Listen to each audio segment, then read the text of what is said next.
Alright, Mr. Collier. My name is Annie. I'll be your phlebotomist for today. Before we start, have you ever passed out from a needle stick? No. Okay, so let me know if you feel dizzy or lightheaded during this, okay? Okay. Alright. When tying on the tourniquet, remember to keep the ends tight so that the recoil after the knot will adequately squeeze around the arm. When you make this knot, you want to make it a loop so you can undo it with one hand. It's also a little easier if you can keep the loose end pointing up and out of the way of your needle. Using an alcohol swab, wipe down the site in circular motions, starting from the point of insertion and making circles outward. Allow a few seconds to dry, but do not wave air onto it in an effort to speed it up. And do not touch the site again after this process.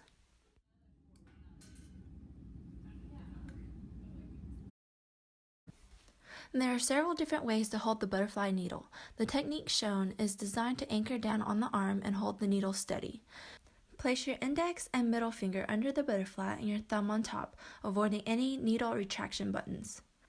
Rest your ring finger and pinky directly flat against the patient's arm for stability.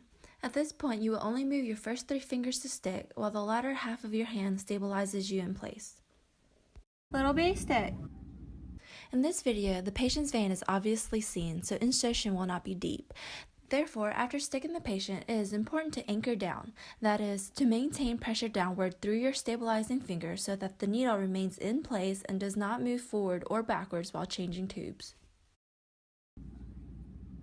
Are you okay? Yep. You must practice at changing tubes with one hand, as other types of phlebotomy devices will require this.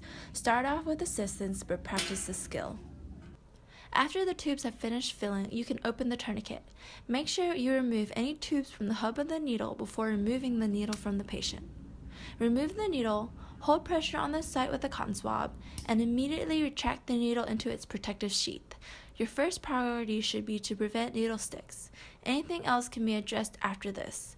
If you are using a butterfly needle with a retraction button, be aware that this can cause splashback of any blood that's still on the needle, though this amount is usually very little. Alright, can you put pressure on that, please? Yep. And just hold it for me.